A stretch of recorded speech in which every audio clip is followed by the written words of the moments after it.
Now, last night, there was this guy. Calls himself Keith Olbermann. You're going to love this show tonight. You're going to love this show. I would encourage you to call your friends and family, neighbors, tune in and record it. There's this fledgling cable network. We call it MSLSD because it looks like all the hosts are on LSD. The hosts are a combination of freaks, leftists, Democrats, and pseudo-Republicans. And there's one in particular who I dare say is a mental case and a pervert. Oh, Mark, how can you say that? Believe me, I can say that and a lot more. Now, as you all know, I and my organization have filed an unsolicited nomination for Rush Limbaugh for the Nobel Peace Prize. I can't think of anybody who better deserves it. I can't think of anybody who better articulates the principles of liberty, democracy, racial harmony, and human rights than Rush Limbaugh. The libs nominate their goofballs, like Al Gore and Jimmy Carter and Clinton once won. They might as well call it the Nobel Democrat Prize. So we've tried to expose them for what they are. Phony!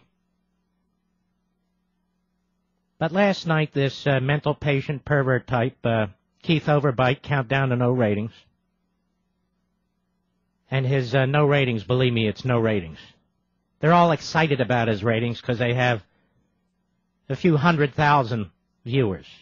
500,000, maybe 700, even 900,000. Doesn't matter. My audience is much larger than the people who watch that stupid show.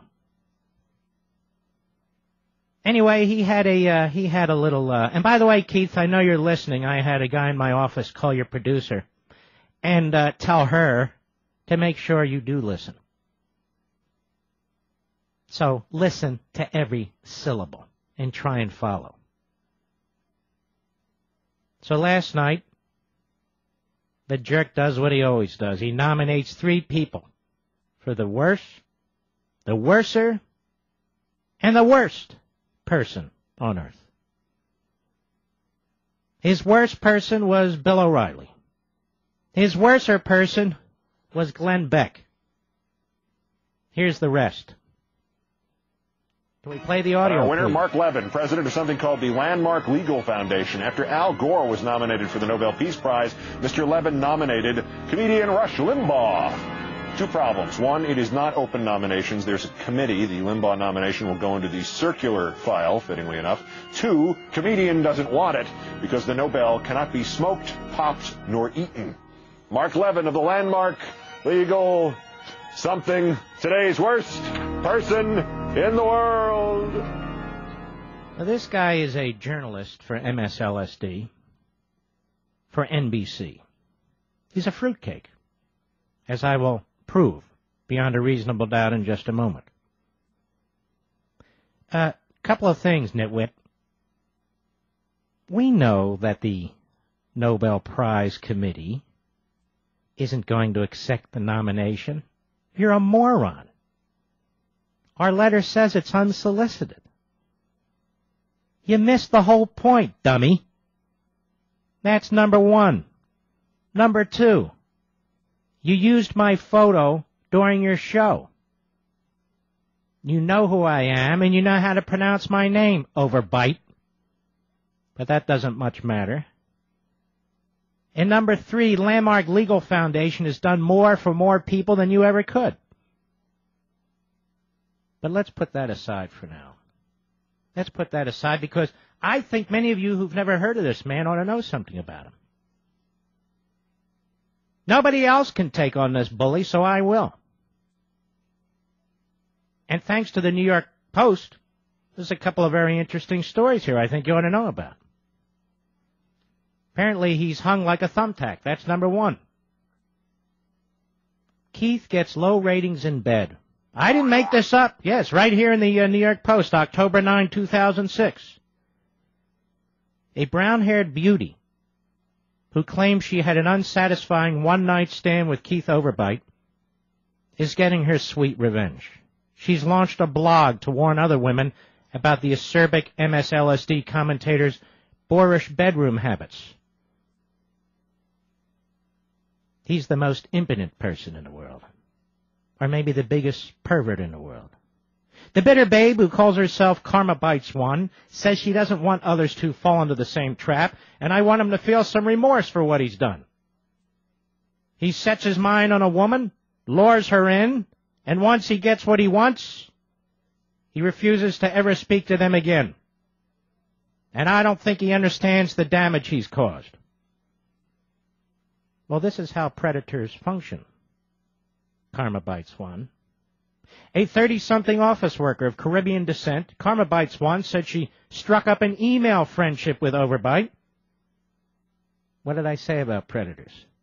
Whom she admired and agreed to fly to New York to meet him last May. She says he came to her hotel room and opened a bottle of Merlot, which he spilled all over.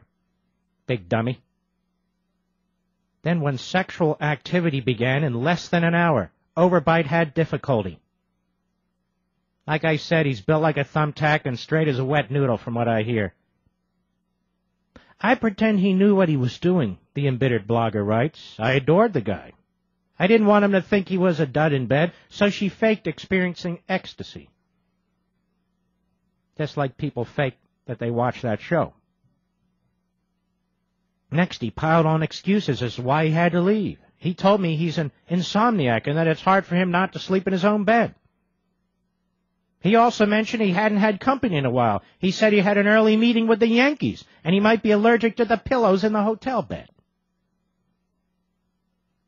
Real turn-on, isn't he, women? 6 days later, she claims Overbite emailed her to tell her never to contact him again. I practically begged him to explain what I did wrong. I told him I deserved some kind of explanation for such a dismissal, but I never heard from him again. Count yourself among the lucky. She said she's since heard from 6 other women who say they had brief sexual relationships with Overbite. She named her blog For This Relief Much Thanks.blogspot.com after a line from Hamlet. She says, the perennial bachelor quoted. Overbite spokeswoman said she'd get back to us, but never did. And by the way, on marklevinshow.com, we will have the links to all these stories. And there will be more, and I'll get to that in a minute. Well, look here, a New York Post piece dated October 11, 2006, about the predator pervert. Keith Overbite is the office worker who said she had an unsatisfying one-night stand with MSLSD gabber Keith Overbite is bearing more details about their limp hotel romp. After our story about the 30-something Cuban hottie who launched a blog to rip Overbite for their May tryst, she vented more yesterday. He assured me it wouldn't be just a one-night thing, the woman who calls herself Karma Bites wrote. He made plans to see me the following day and gave me all his numbers, including his home number. He said he would call me, but instead I received an email saying a relative had died and he'd have to leave town. The relative's story was false. Now, Karma Bites hints she may release toward email, she says Overbite sent her. Was an 18-month email friendship, and I have over 100 emails from him if I ever need to present any kind of proof. He chose to dispose of me in a cold and uncaring manner, which totally disregarded my feelings as a human being and left me feeling less than worthless. Typical lib. Like a Kennedy, you might say. That's me. Through a rep, Overbite said he did have a close relative died in May, but would not say who. The rep had no further comment. Well, I do. This guy's a punk, a predator, and a pervert. No wonder he loves Bill Clinton. No wonder he loves Bill Clinton. But there's more. Oh, my goodness, there's more. And by the way, we want to solicit information. If any of you have information on Keith Overbite, if you had an unpleasant sexual experience with him, be you man or woman, transvestite, transsexual, or whatever,